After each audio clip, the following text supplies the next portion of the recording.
are you coming on High Knoll? You can't come on High Knoll. Hey, check it out, guys. Oh. Check it out. Check it out. I'm packed all night long. Look, I got water. I got sleeping pads, water bottles. Guys, I brought the 3-man tent so I have plenty of room for myself. Look at this. Look at this. I've heard all these stories from Mac McGee about how well everyone eats on High Knoll. I brought my frying pan because that's how you make really good food. Look at this. Look, I brought my big cup, lots of coffee. Brought my gaiters, brought my sleeping pad. Look, I brought my whole cook set too. Check it out, guys. Look, in addition to my water bottle, I also brought a platypus because I want to carry plenty of water. Stuff sack, sleeping pans. Look at this. My personal first aid kit. Toilet paper. And then, look, plenty of fuel. And then, I heard it gets cold on High Knoll. So I brought my nice down sleeping bag. On High Knoll, you will not be dressed like this. Don't wear your Hawaiian shirt, your really cool shorts, and especially don't hike on High Knoll in flip-flops. That's more like it. Now I'm ready for High Knoll. So, when you go to High Knoll, on the first day, you're going to wear your Class A uniform. You're not going to wear this. You're going to wear your Class A uniform to camp. And then after we check in, everybody's going to take off their Class A's. You're going to have a bag. You're going to put your Class A full uniform neatly into a bag. In that bag is also going to be a towel to shower and all your toiletries. All of that stuff will then go in one of the adult cars. When we get back and High Knoll is all over, you'll get your Class A and all of your stuff out of the car. You'll have a chance to shower and get cleaned up, and then we'll go to the final campfire ceremony. But during the course of the week, you will not have your Class A stuff with you. You will not have your shower stuff with you. Instead, you're going to want to go as light as you possibly can for High Knoll. And what does that mean? This is what I do. I'm going to change into a lightweight shirt, not cotton, lets you sweat, doesn't hold water. Same with the pants. And the pants zip off. Okay? The only other clothes I'm going to bring for the whole week are a pair of swim shorts, one more dry, quick dry shirt, and then I'm going to bring with me an additional 3 to 4 pairs of hiking socks because I like having dry feet. I'm also going to make sure that I bring a hat with me. And then it's your choice. You can either go with waterproof hiking shoes or waterproof hiking boots. Just make sure your boots are broken in very well because we don't want you to have blisters. Always an option is to have some lightweight shoes like Crocs for you to wear around camp at the end of the day. This is not a necessity. It's just an option. Some people don't want to carry the weight, so they leave them at home. Rain gear. It will rain on us during High Knoll. You have a couple of options. One is to have rain pants and a rain jacket, and then have a waterproof cover to put on your backpack. Another option is you can have a rain jacket plus a poncho, and you can drape the poncho on yourself and over your backpack. Sometimes in the summer it rains really hard, so make sure you've checked all this stuff and it's not leaking. And finally, you need some kind of fleece jacket, okay? Fleece is good because it doesn't hold water like cotton, like a hoodie would, and this will keep you warm in the evening. It doesn't get real cold at night on High Knoll, but occasionally, since we're way up in the mountains, it can get colder than a regular summer night. The long and the short of clothes on High Knoll is this. You don't want to carry a lot of stuff because you don't want to be carrying a lot of weight. You're going to smell bad no matter what. I'm sorry, moms, but deodorant is not going to help by day 3. So my advice is carry the least amount of gear, but make sure you have something dry in a Ziploc bag, okay? that if you have to change into it because you get soaked, you can. Hey Warner. Yeah? On High Knoll, we eat lots of eggs and bacon, right, for breakfast? I don't think so. Okay. Maybe not for breakfast. But when we stop for lunch, we're going to get grilled cheese sandwiches, right? Not that I can remember, Mr. Chairman. Okay. But I know for dinner they'll have steak. They might have freeze-dried steak.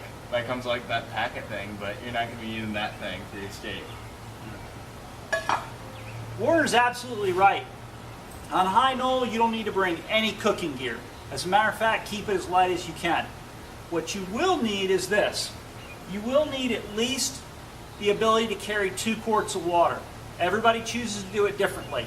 You can either carry 2 1-quart bottles, or some people carry a platypus that'll hold 2 to 3 quarts. Okay? The other thing you're going to need is you're going to need a spork to eat. All of the meals that you eat on High Knoll, breakfast and lunch, you will not do any cooking. You'll eat them cold or on the trail, like biscuits, spray cheese, fun stuff like that. Dinner at night will be freeze-dried meals. All we'll do is boil water, pour it in the pouch, stir it, let it sit, and then put it in your cup or in your bowl. So you decide if you want a cup or a bowl. Lots of people don't bother with the cup because you can drink out of the bottle. So technically, 2-quart bottles, a bowl, and a spoon should be all you bring. Nice and light.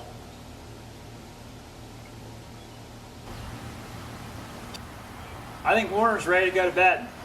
So, what do you need at the end of the day on High Knoll? Well, you definitely need a sleeping pad if you're going to be in a tent.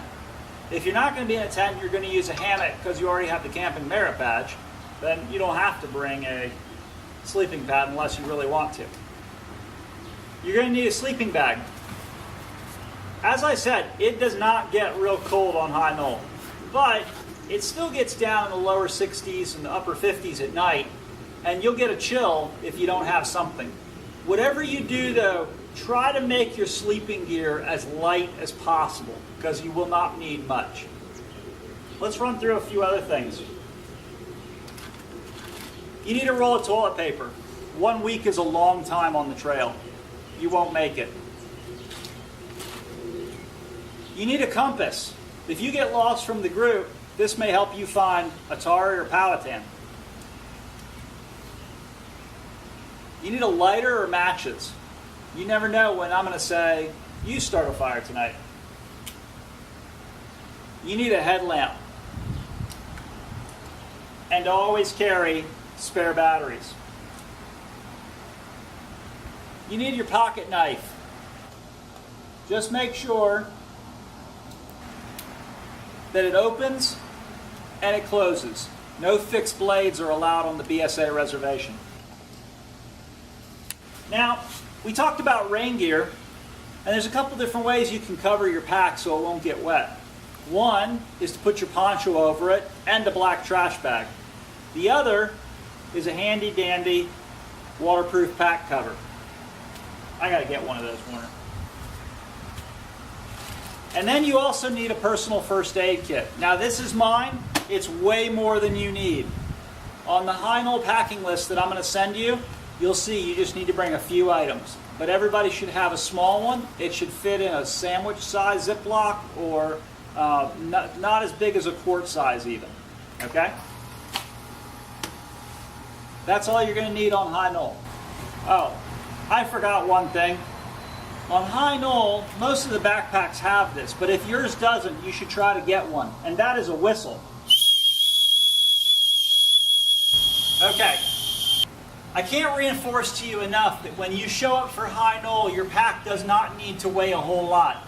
You should try to limit yourself to about 13 to 15 pounds of pack weight, because once we meet at the church and we get organized, you're going to be loading a lot of troop gear in it unless you're bringing your own tent or your own hammock. everybody bringing a tent needs to share tent space with another scout. That's how we keep our gear a lot lighter. If you're bringing your own hammock system because you have the camping merit badge, that's fine. That's a light system and I'm not too worried about that. But for those scouts who don't have tents, we'll be getting troop tents, then we'll be splitting them up and you'll each carry part of your tent with the guy that you're sharing a tent with. We will also be getting bear bags and some cordage. Although at a lot of the sites on High Knoll, they have cable systems to put our stuff up. Warner, I hadn't even gotten to that part yet.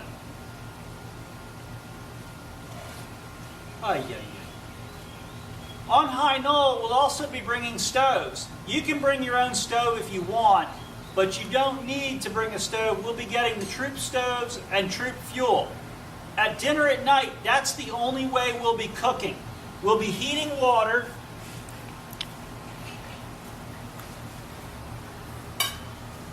in a big cup or pot and putting it into the freeze-dried bag meals. There's not a lot of cooking process. We don't need pots. You don't need to fill your backpacks up with pots. Water filters, we'll be getting the troop water filters and bringing those. These will be divided up. People will take turns carrying this kind of gear, stoves and water filters. Everybody knows what that's for, right? Okay, I won't go into that. We will have a couple trowels with us on the trip. You know what to do with it. Finally, on the trip, you're then, when you get to High Knoll, and after we check in and we find out where we're going to go, they'll then give us all our food.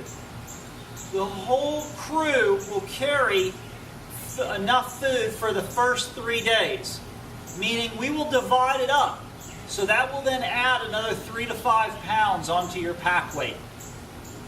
That's why I say, before you go on the trip, make sure that your pack weight is down around 13 pounds. Because then you add another 1 to 2 pounds of gear, you add another 3 to 4 pounds of food, and ideally you don't go over 20 pounds. The best thing that can happen is that you only carry about 18 to 20 pounds of gear for the whole week. That way you'll feel better, you'll be able to go up and down those mountains no problem. Hey Warner, Yeah? I have a gallon Ziploc bag. Jolly Ranchers, Paydays, Hershey chocolate bars, you name it. It's full. I had to fight hard to get it sealed up. All snacks for me. Well, that sounds quite fun, but I might have to go a little more practical than that, Mr. Sherman. Really? Yeah, I think that I should bring in me some good old Cliff Bars, maybe 5 or 10 of these guys.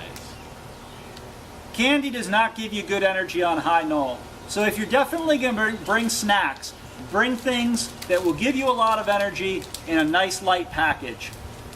No more Jolly Ranchers, Terry Lively.